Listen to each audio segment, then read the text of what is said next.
Bukavich here. Guzikowski here. Ladani here. Seifert here. Chandler here. Approval of minutes of July 23rd, 2019. If everybody please take a look.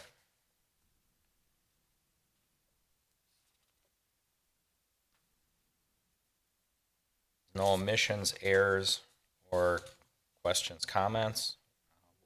Take a motion. Seifert moves to approve the minutes of July 23rd, 2019. Chandler seconds. Roll call. Hannah, aye. Sullivan, aye. Rilla, aye. Bukavich, aye. Guzikowski abstains. I was excused. Ladani, aye.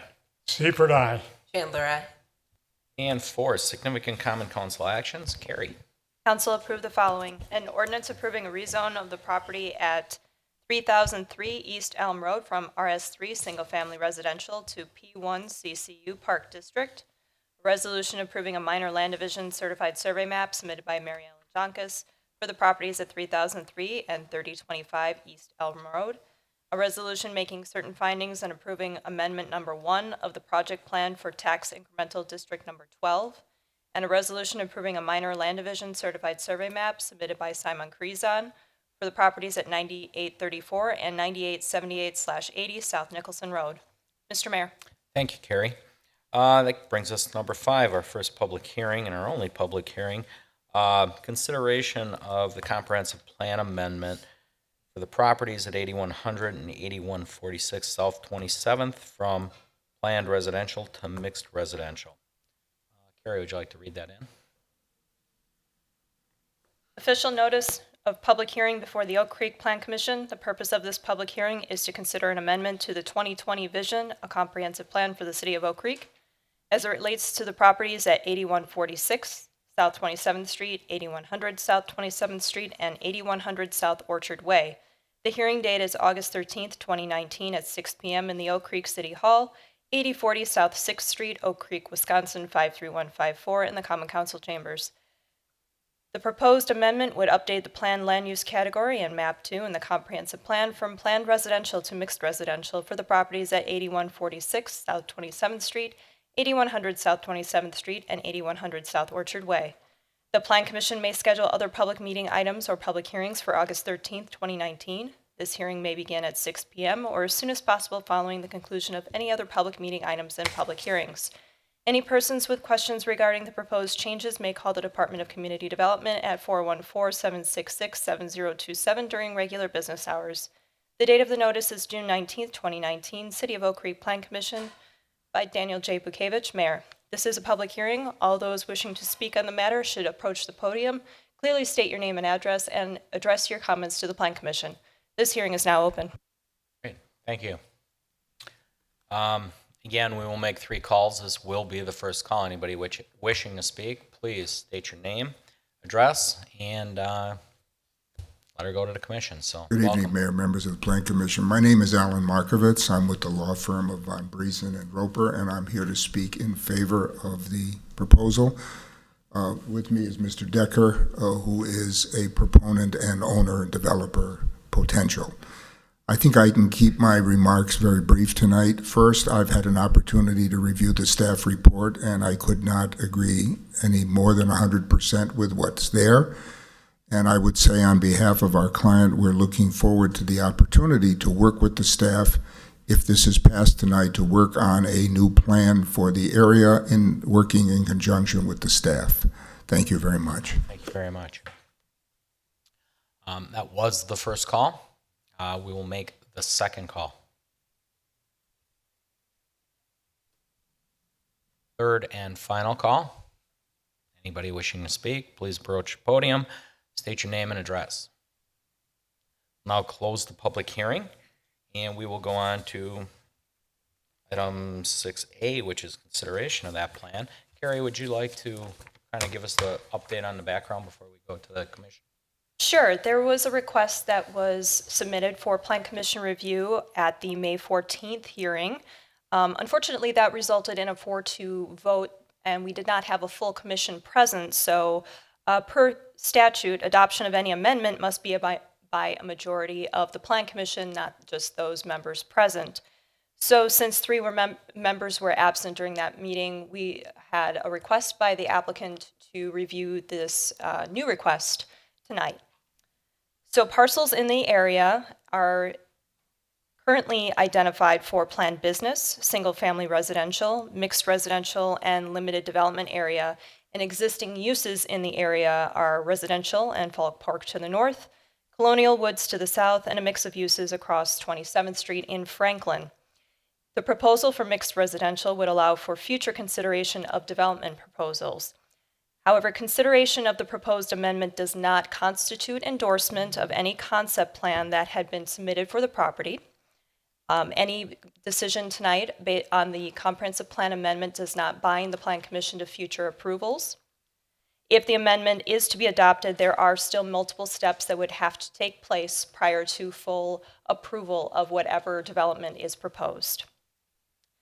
The current comprehensive plan identifies the parcels as appropriate for future use as single-family residential, and some of the history of these parcels.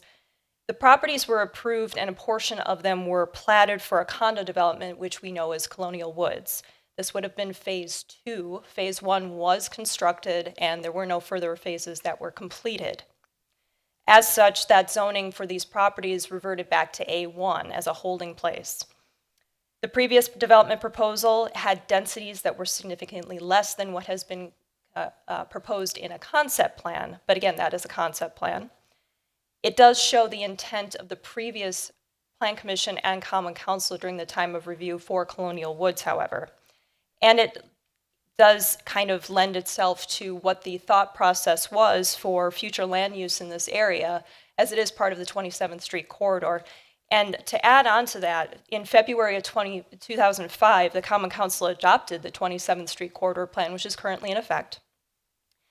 That IDs the area for mixed residential development and suggests that portions of 27th Street may be appropriate along the frontage portion for mixed commercial development. And in March of 2005, the Common Council also adopted the sub-area plan for 27th Street, and that provides a more detailed vision for 27th Street in the area.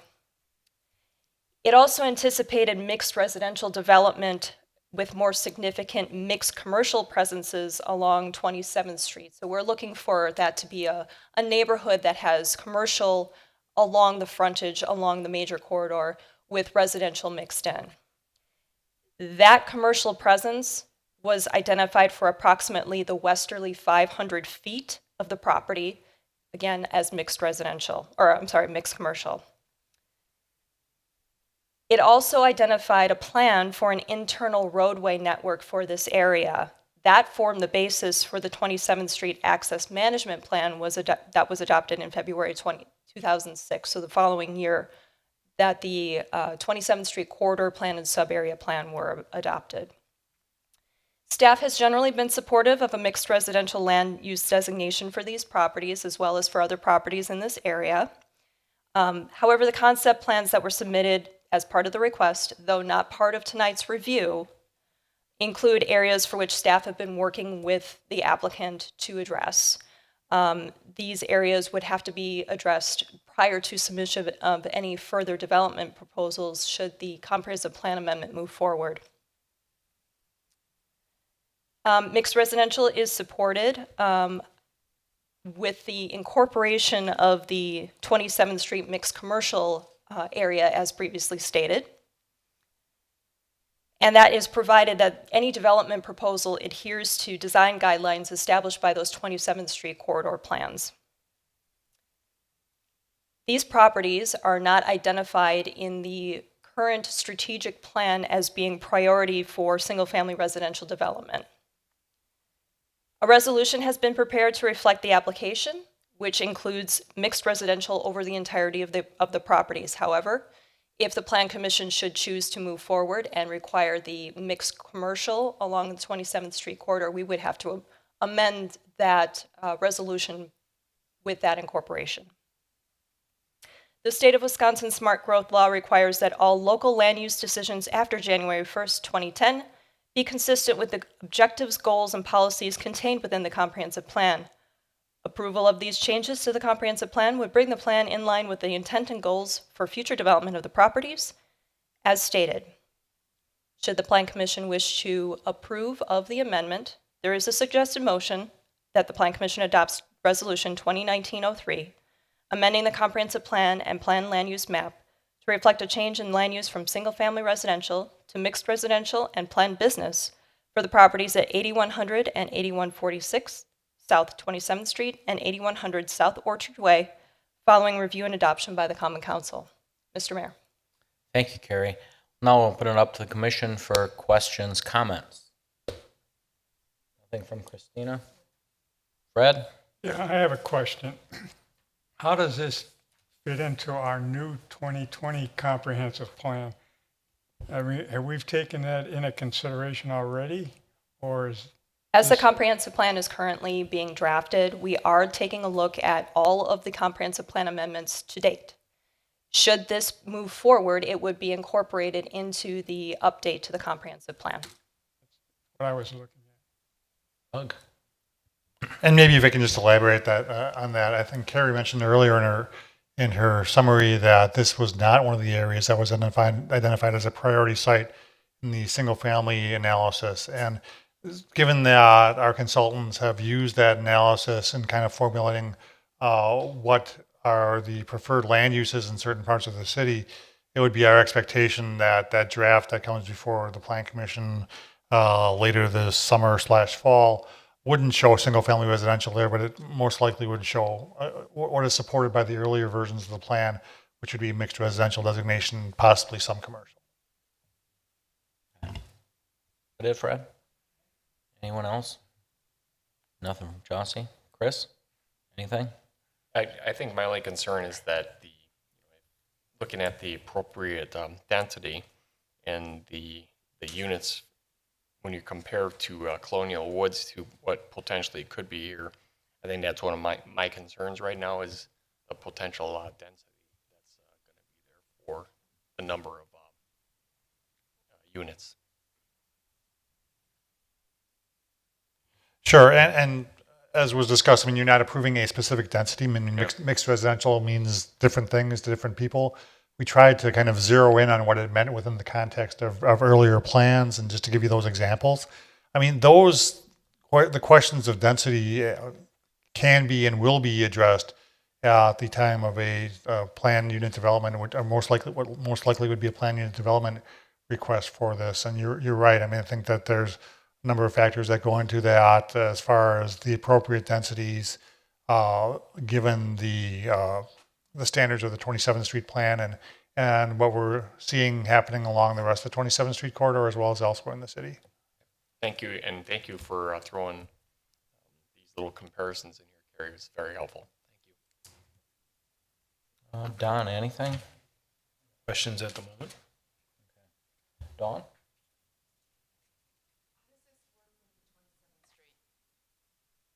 Corridor rules. The 27th Street corridor is just a plan. However, it kind of gives an idea of what the thought process is for development up and down 27th Street. So there are certain things that we took from the 27th Street corridor plan and adopted into zoning code. So the overlay districts, for example, that was based on the 27th Street corridor plan. There's also the sub-area plan, and as mentioned in the report, there are certain areas that both those plans have identified for a mix of uses. One of them being in this area having the commercial along the 27th Street frontage with possibly some mixed residential to follow behind. So that's one of the things that we would be looking for in the corridor plan.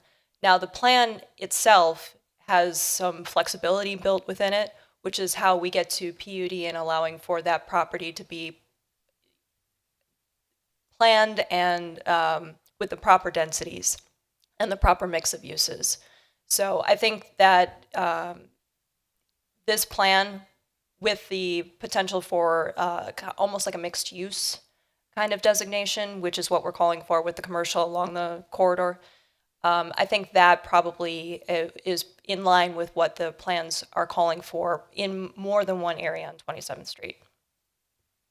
And Carrie did mention the overlay districts that are in place on 27th Street. Just to be clear, I mean, this property is not located in any of the overlay districts. It would just be governed, again, as we consider any development proposals for this site.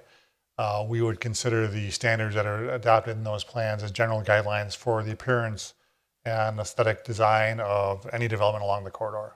But it's not as specifically prescribed by an overlay zoning as it would be further north along 27th Street, for example. But would we still have commercial up against 27th Street, or would it be only? I think that's certainly something that's up for discussion, whether it's as broad as that was envisioned back in 2005 or 2006, maybe not. I mean, a lot of things have changed in the retail landscape since then, but I think it at least acknowledges the possibility that that corner along 27th and Drexel is or should be preserved for some type of commercial use. How far that extends south, again, there's some discretion there. One of the plans shows, like I said, 500 feet. One of them just kind of shows a bubble diagram with a fringe of that dedicated. And I think the right answer will come following a little bit more discussion regarding, what the design and the uses are proposed for that. I wouldn't be as presumptive to say that there's an idea of my mind right now what needs to happen along that frontage of 27th Street, other than to say that I think we would want to have a bit an option at least to consider some redevelopment opportunities for that corner. That it, Don? Matt? Fred? I have a question for Yeah. Carrie. The property south of that, what is that zoned right now? The properties south of, immediately south are zoned RM1 PUD, so that's Colonial Woods. Further south is the Orchard Hills PUD. That's the apartment development that is currently under construction. That goes into the Villa Healthcare nursing home facility that is south of that, and then goes into Apple Creek.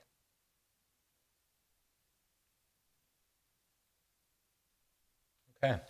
I was the alderman of this district when a lot of this went on, and I mean, it has kind of a long, twisted history with the Colonial Woods development, kind of the recession that kind of put the brakes on that one. So it never really totally got finished. So it's kind of an incomplete project going on. Again, it's probably the appropriate use, definitely, for the land.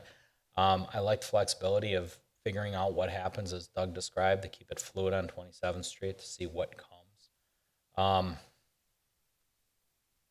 Other than that, I think the staff did a really nice job giving you the history of this and the comparables. If you haven't been up there, you can really start to see the difference in the building types and things like that. So we're not really here to discuss that, but I think it gives you an overall vision for what the plan always was with that from former planning commissions and councils. So, with that, I guess I don't have a ton of questions going forward on it. So, with that, unless anybody else has questions. I'll go back a little farther. Yeah. The 27th Street corridor, when we were dealing with Franklin, Yeah. what did we kind of come up with? Did we come up anything with Franklin and Oak Creek as far as that part of 27th Street? Is that going to be more commercial or? So the corridor plan was adopted along with Franklin. So they've adopted the same plan that we have. Okay, That corridor plan treats both sides of the road. So 27th Street on Franklin and 27th Street on our side. And I So- think that stretch of it was kind of, I mean, if you recall, there was a more regional retail to the north, obviously, north of College Avenue, more of a mixed neighborhood and campus development on the areas north of, between Ross and Drexel, where Northwestern Mutual is. And really, it's kind of a mixed bag, so to speak, when you get south of Drexel, kind of acknowledging the variation in lot depths and sizes. On the Franklin side, we've got a little bit more opportunity on the Oak Creek side in that stretch of the corridor. But that's why you don't see an overlay district on that portion of it, is because it wasn't the corridor plan wasn't as prescriptive as to what happens there. So I think that, well, certainly we did work with the city of Franklin back in 2005, 6, 7, what have you, on the corridor plan. The mixed residential designation would be consistent with our discussions with them. And in fact, they have a little bit north of here on the west side of 27th Street approved a mixed-use residential development of their own. Correct. And I was just going to ask you about that, Doug, and I don't know what the density is, how it compares to what we're talking about. But just to give you kind of a visual of that, if you've been to by there, it's up near 3 Cellars on the Franklin side there. They actually have a kinder care in front of it. So they did maintain that commercial belt there. And then, oh, I'm not on mic, you're right. But anyways, getting back to it, on 27th, they did put the kinder care in front of the housing unit. They kept the flexibility of having that belt, whether it happens or not. Doug, you're more versed as to what I'm talking about. Yeah, absolutely. And that's why it's hard to talk density without having context. And I think even, I may have even said this to Mr. Decker earlier, I mean, the city is not afraid of density, but density has to mean something. Within the context of what does that get you on the rest of the site? Does it allow you to preserve a feature of the site that otherwise may not have been preserved? Does it allow you to cluster your density such that you provide for more effective open spaces or pedestrian connections? So, I mean, obviously, when we discuss density, we'll be taking a closer look at it in the context of what does that mean to the site layout. I mean, density, I guess, from the city's perspective, never was just a means of, oh, that means I can get more units on my site. No, that's not the case. It really is a means of how you can be creative to make the best use of the site so that you can have a great product. And we all agree that that's the end game here. But at the same time, to preserve open space and to preserve buffers and just to, again, enhance the project rather than just maxing out the number of units on the site. I guess I'm just going to hit just a couple other questions. We talk about the detention pond. Regardless of what goes in there, they're going to need a detention pond to manage that stormwater on that property, correct? So all reviews will have to come back to the Plan Commission and go through staff for review, and stormwater will be included in that. Same with any streets and easements. Correct. Going forward. Okay. Guess I'm clear on that then. Anything else from anybody? So the question is, we're dealing strictly with rezoning and not the project that's been We are dealing with a comprehensive plan amendment. planned, is what I'm saying. Yes, So we're comprehensive not plan, really- and that's it. We're not approving the development. You're not approving anything other than a change from the single-family residential to mixed residential and/or mixed residential with planned business. There's no rezone, there's no approval of a concept plan, there's no approval of any plan. Thank you. Motion? If staff could Oh, go ahead, Carrie. Sorry. get some clarification on how the Plan Commission would like to move forward with either mixed residential over the entirety of all the properties or a combination. The suggested motion includes mixed residential and planned business, but it is not prescribing what section of those properties would be considered planned business. And staff would like to know if the Plan Commission would like to move ahead with the 500 feet westerly as identified in the previous plans or something else. Do we have to define it that rigidly? We have to know where the comprehensive plan is being amended. It also helps with future planning of the properties. I understand it. I'm just not that skilled at saying that's the appropriate footage. I don't know what a business lot needs. It would be in line with what the previous plans had called for, at least the corridor and the sub-area plan. And that's pretty consistent on the 27th Street corridor plan. I would have to defer to Doug on that question. I mean, I guess there is no standard, so to speak. I mean, this was considered an appropriate lot depth for commercial. I think that given the the type of commercial that you're likely to see in that stretch of 27th Street, it may be excessive. Because it doesn't strike me, nor was the plan designed such that it would be regional in nature. It'd be neighborhood supporting. So you wouldn't need the depths that you would need, for example, north of College Avenue, where you've got the mid and large box development. It would be more in line of what the mayor said is happening in Franklin with the neighborhood service out in front, the kinder care or what have you, the professional services out there, which, I believe you wouldn't need 500 feet for that. Okay. We don't need 500 feet, so I'm going to just kind of beat around the bush. Honestly, well, I mean, the state law requires that your decisions as plan commissioners and as council members be consistent with your comprehensive plan and your future land use map. A comprehensive plan and a future land use map is not a zoning map. So it doesn't, because, you're 1 foot off here, so you can't have mixed residential here. And there's, and Alan will probably strike me down if I say this wrong, but there is some deference given to the plan commission and the common council and interpreting what exactly that boundary should be, if that makes sense. Okay, so our discretion, I guess. So 5's too much. 350? 351? I mean, think of it in terms of, what you recognize. I mean, it's just a number at this point in time. 300 feet, that's a football field. Yeah, I guess that would be. And so you used Yeah. 500 feet in the past, correct? That's just what kind of scales off that earlier version of the plan. Can that be amended in the future? Well, it doesn't necessarily need to be that prescriptive as Doug was saying, but I think there is a difference between saying 300 feet and 500 feet or 200 feet and 500 feet or up to 1,000 feet.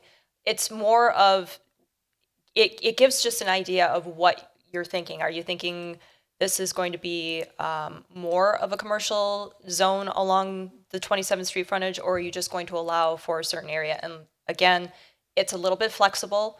It's a matter of what the Plan Commission is going to determine is this going to include the planned business? Is it not? It's a line on a map. We're not going to be scaling this exactly. I feel like we The should have PUD planned is not going business to be along doing that either. Mayor, would you entertain some questions from the applicant at this point, or? Yeah, Yeah. please come on up, Alan. I was just going to make a suggestion that you set the number wherever you feel is right. What to me seems the right thing to do is to work with the staff, come up with a plan, and then bring the plan before you. And if the plan requires moving a line here or there in order to accommodate what you think is the best plan, we can do that then. I would agree. So I guess the number's kind of arbitrary. We need it for the motion, but beyond that, I was it'll just come gonna with the plan. say, can we put a range if we don't know the actual number now? Can we put a range from this to that? Or do you even specify, do you just say the westerly portion of these properties along 27th Exactly. Street? Without specifying There a you go, certain that's- setback? Good enough? Oh, you're gonna have to put something on the map. Yeah. We do have to put something right. on the map, but it's. You know what? I agree. The plan's going to come forward, and eventually the development's going to dictate what we need anyways. And again, it's under the ownership of the owner. He's going to have to do what he's going to do because he definitely doesn't want to sit with a remnant property. So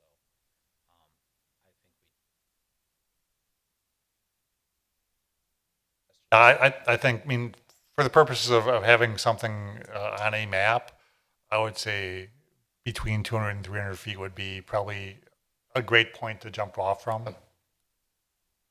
300. Yep. it is a starting point, and I think the applicant did that.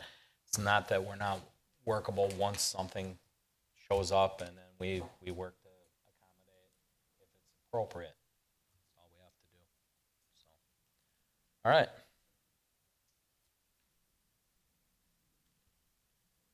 So let's shoot for a motion on A. Are we ready, Carrie? Is that it? Is that all we had to distinguish? All right. Where does that fit So if I could make a suggestion, that the Plan Commission adopts Resolution 2019-03, amending the comprehensive plan and planned land use map to reflect a change in land use from single-family residential to mixed residential and planned business for the westerly 300 feet of the properties at 8100 and 8146 South 27th Street and 8100 South Orchard Way, following review and adoption by the Common Council. As Carrie just stated. Does that work? Yeah. Second? Hannah seconds. Roll call. Hannah, aye. Sullivan, aye. Grillo, aye. Gavich, aye. Kuzikowski, aye. Donnie, aye. Seifert, aye. Chandler, aye. No, that's, Okay. I think we're done with that one. Okay. Thanks for your patience, and thanks staff for working through that one. There was a lot of history to put together there, and I think they made it very understandable, which really cut the questions down if you did your reading, so thanks. Gets us to 6B, and that's review of a request submitted to eliminate the condition for height of outdoor storage of material and equipment, 9401 South 13th Street. Carrie. The proposal is, again, to remove a condition of approval that was issued back in November of 2005 when the Plan Commission reviewed a use approval request. And that use approval allowed the current tenant, which is United Rentals, to occupy a portion of the building and to allow outdoor storage of equipment and vehicles at the property at 9401 South 13th Street. In that staff report, concerns regarding adequate screening, and particularly for the location being identified in the comprehensive plan as an entryway corridor, were raised. And the plan commissioners at the time also echoed that concern for visibility. As such, issued conditions for fencing, landscaping, storage of vehicles and equipment, the latter of which stated all equipment must be stored at its lowest possible height. No cranes, lifts, or other equipment shall be used for advertising purposes and shall not be used in a manner that would use the equipment as a means of advertising or additional signage, such as hanging banners or from cranes. It was at that review that it was mentioned that the fence height currently on the property was 8 feet. There was also info provided by the applicant at the time that the stored height of the cranes would be basically the same height as when driving. That would be 13 feet, 6 inches or less. What is being requested now is the ability for these cranes and lifts to be nested. This allows a maximum storage capacity on the property, and there was some more information and some diagrams within your staff reports that kind of give you an idea of how those different pieces of equipment can be stored. Citing the visual impact of unregulated outdoor storage of equipment, staff have been reluctant to endorse the removal of this height restriction. Staff proposed a compromise where nesting could be allowed interior to the property, but not adjacent to the most visually impacted areas, which would be along the I-94-41 corridor, including the on-ramp adjacent properties in South 13th Street. The applicant, though initially receptive to that, determined that interior nesting would not be sufficient for their operations and have proposed removing the condition entirely. Staff continues to have concerns for the visibility of stored equipment, particularly in these priority or entryway corridors. We have been consistent in other requests for outdoor storage within the city, which are conditional uses in the B6 and M1 districts, that all items that would be stored outside would be fully screened by fencing and or landscaping. In addition, parking areas adjacent to all public rights-of-way are required to be screened via landscaping or landscape berm, with discretion given to the Plan Commission to require greater screening requirements for parking of large trucks, semi-trailers, and large equipment. Similarly, Section 170502 sub D, security fencing is allowed at a maximum height of 10 feet. However, stored equipment would still be visible above that 10 feet, even if the fence were to be raised or replaced to meet that maximum requirement.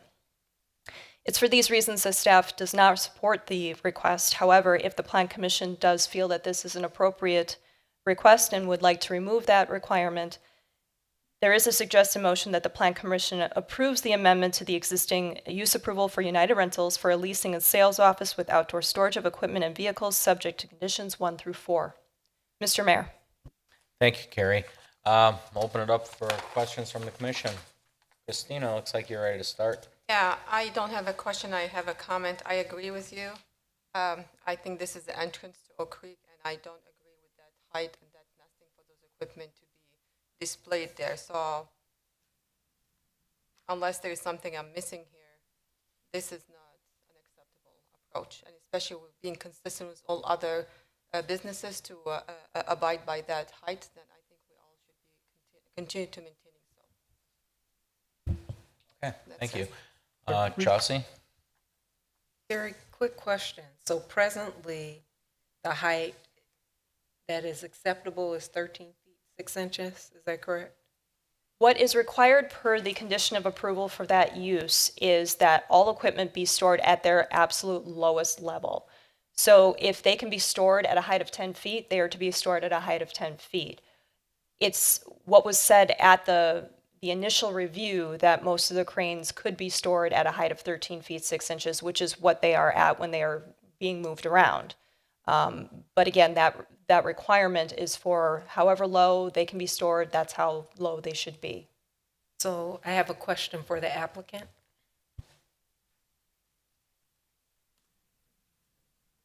Name and address, please. Good evening, everybody. My name is Craig Hammond. I work at 9401 South 13th Street. I'm the branch manager for United Rentals. So can you provide us more information on the height that you're looking to store these? Sure. So what we're really aiming for is to get our equipment nested to get maximum density on the property.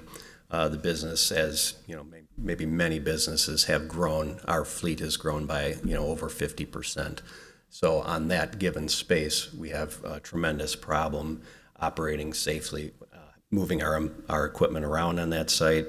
Our employees are constantly moving equipment, and what can happen and what has happened is equipment gets contacted, gets damaged. This equipment, a lot of it takes people up in the air. So our main concern is safety of our employees. Firstly, it's a very dense area for equipment operating in that space, and then secondly, our customers who are constructing buildings and things of that nature. Equipment can be damaged that we don't observe the damage, or we may not see it, and so it may be latent and could cause a serious problem. So it's kind of our main concerns. So what's the maximum height you're looking for? If I believe the picture in there, or the pictures in there, would represent a 20-foot ceiling that would allow us to nest, using that term. And with the nesting at 20 feet high, how would you screen this equipment such that it's not seen? The fencing that we have currently on 13th Street is all slatted, and that's, we don't store equipment over the fence height in that location. On the west side, sort of adjacent to the park and ride, there's the standard freeway fencing that's there, and that is not screened.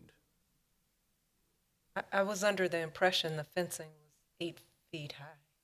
So you're saying the fencing is 20 feet high? Am I No. understanding that Oh, no. correctly? No, That's it's what not. he wants. He would have to screen his property to be 20 feet. So you're going to add screening? Help me understand this process of how you would screen these 20-foot high pieces of equipment. I don't believe we could screen at 20 feet around the perimeter. That would be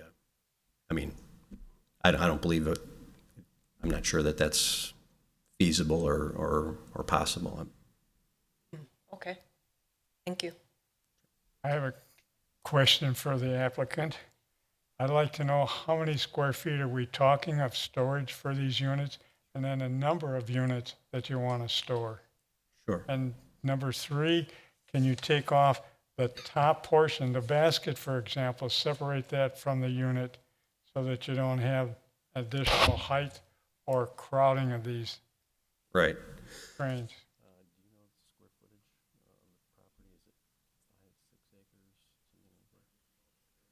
Okay. I believe we have approximately 5 acres is the entire property.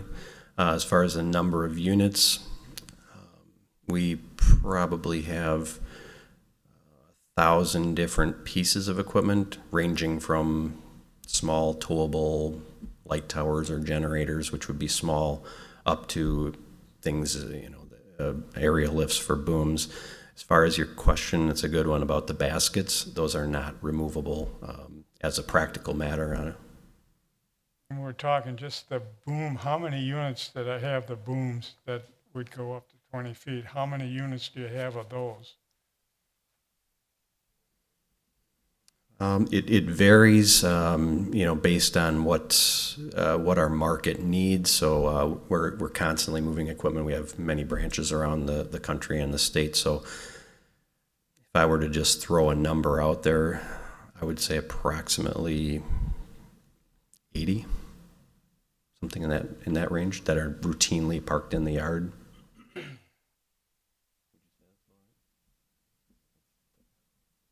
a random number. We don't really. So you're saying 80 units? Right, not necessarily 80 in the air, but along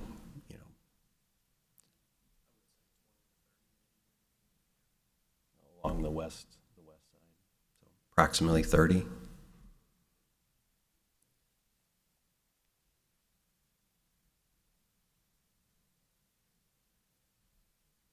Now, the other equipment that you store, that doesn't have a height problem with it? That you have that within the 5 or 8 feet height?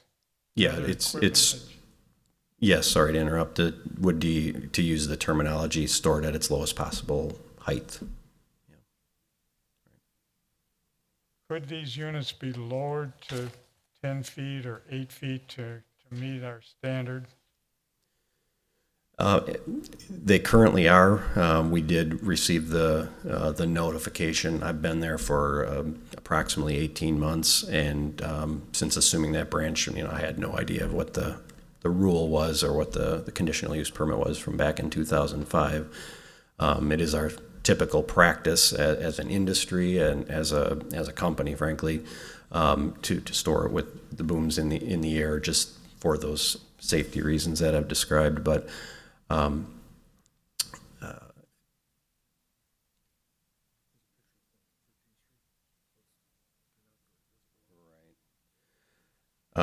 so I do have another picture. We've got some equipment that the proposed stored height of 20 feet as a ceiling. We got some pictures from 13th Street and from the Park and Ride, just to show what that looks like if anyone is interested in looking at that. But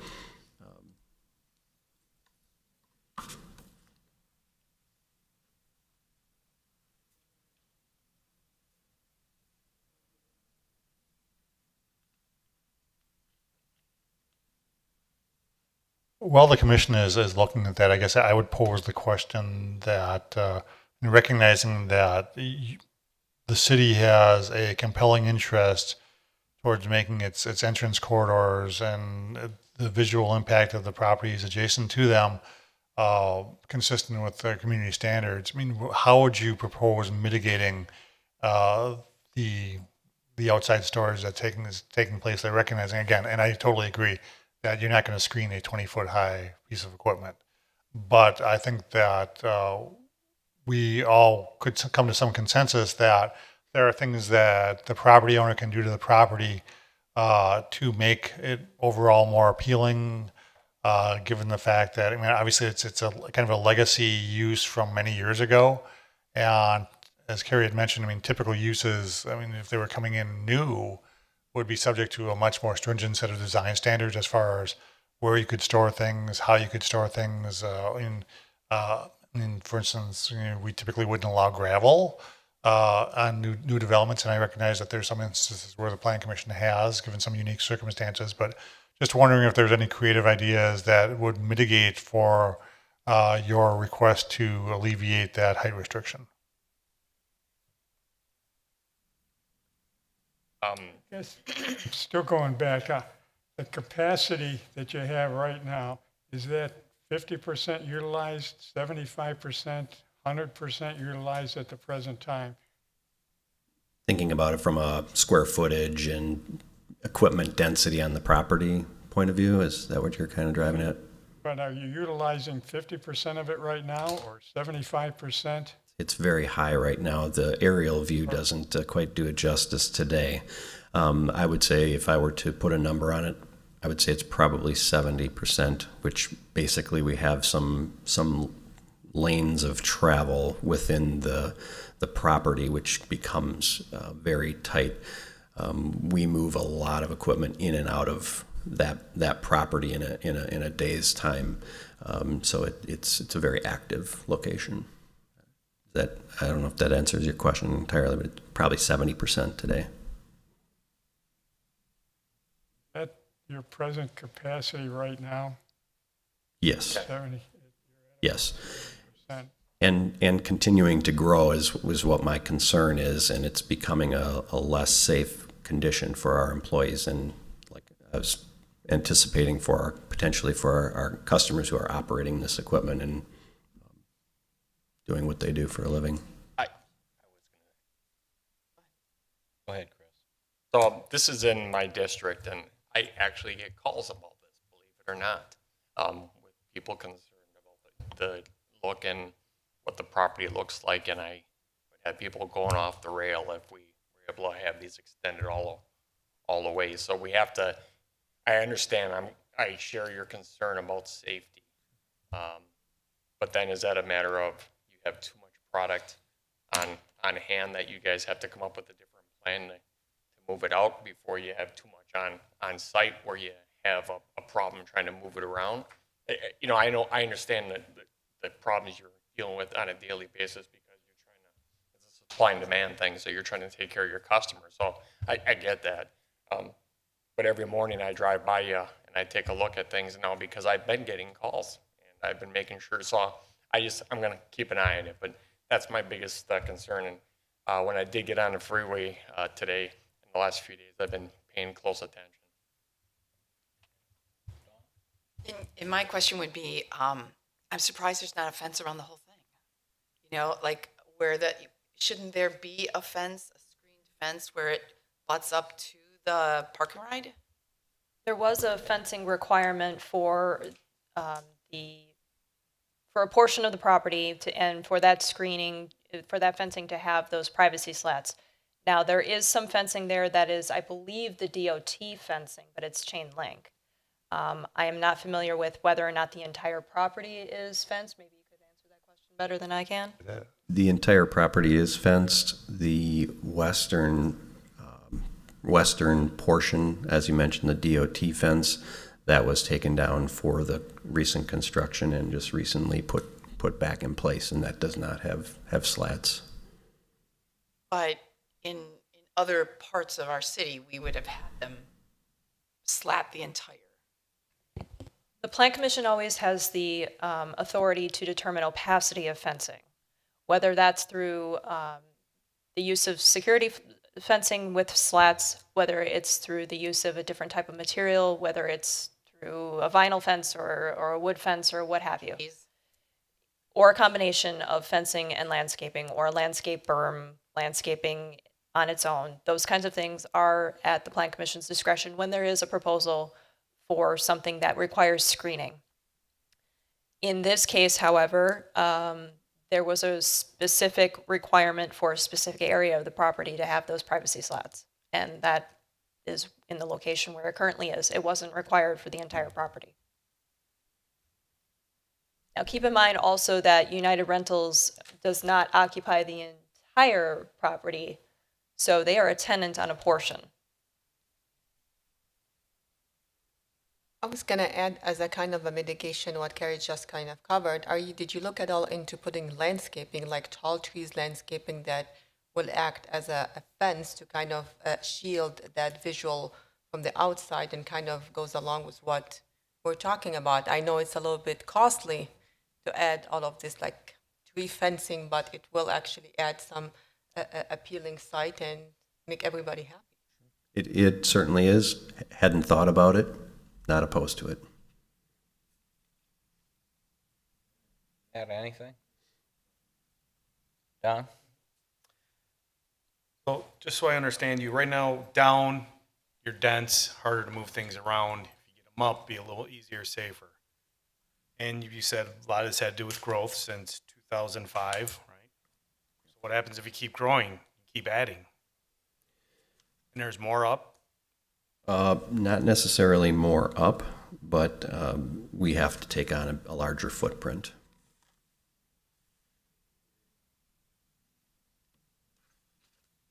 Just, I guess that's kind of what I was getting at. What point do you start taking on a larger footprint?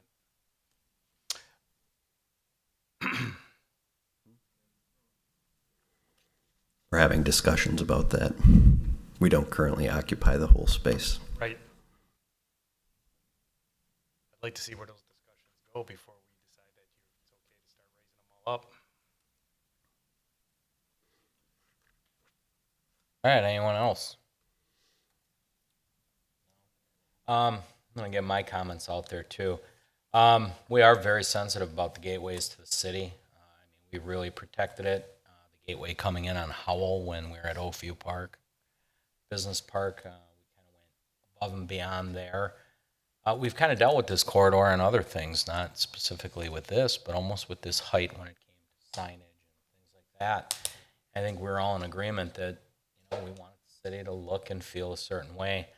I feel for you. I think, Don, you made a good point. At what point do you look to, if you're growing at that capacity, to expand and better utilize that entire space, which,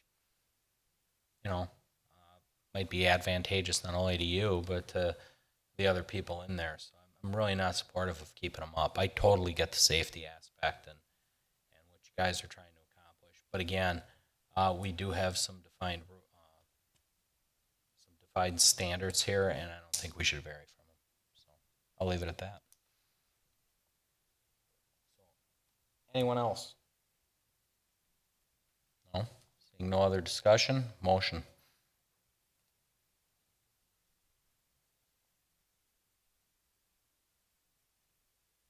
Carrie, if we're not voting in favor of it, is there? The motion is made in the affirmative, and the vote would be cast in the negative.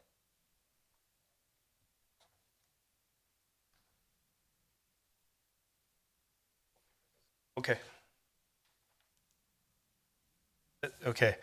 Oldani moves that the Plan Commission approves the amendment to the existing use approval for United Rentals for a leasing and sales office with outdoor storage of equipment and vehicles subject to the following conditions. 1, that all relevant code requirements remain in effect. 2, that all conditions of approval from November 22nd, 2005 remain in effect except as specifically amended herein. 3, that cranes, lifts, and similar equipment may be stored with booms upright. All other equipment must be stored below the height of the fence.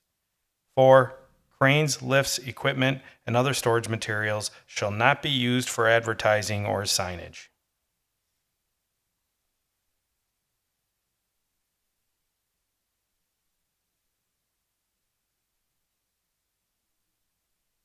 So, They're gonna, confused. the motion was made, okay, in the affirmative, Oh, okay. and you can vote yes or no Okay. if you agree with it. We do need a second before a vote can be correct. cast. Okay, Hannah seconds. Roll call. Hannah, no. Sullivan, no. Grillo, no. David, no. Skalsky, no. Oldani, no. Seifert, no. Chandler, no. There you have it, guys. Maybe come on back, work with planning, and work with the staff, see what we can come up with. So, that'll just about get us to adjournment. Dawn, you want to plug the farmer's market? What's coming up this weekend out there? The orchards are in, so we will have apples. Have what? That's new. Apples, Oh, Oh, yeah. all right. All apple so, products. Again, if you haven't gotten to the farmer's market, get out there. It happens every Saturday, 9 to 1. There's usually always something going on in the square, so please take some time, check it out. Everything is starting to come in. It's really filling up, and it's an exciting time there. So with that, I guess adjournment. Grillo moves to adjourn at 6:54. Seifert seconds. Roll call. Hannah, aye. Sullivan, aye. Grillo, aye. Gavich, aye. Guzikowski, aye. Oldani, aye. Seifert, aye. Chandler, aye. Great. Thank you to our staff. Yes, sir. Did a great job. Thank you, Tim. Thanks, Doug. Thanks, Carrie. That's it. Everybody enjoy the rest of the week.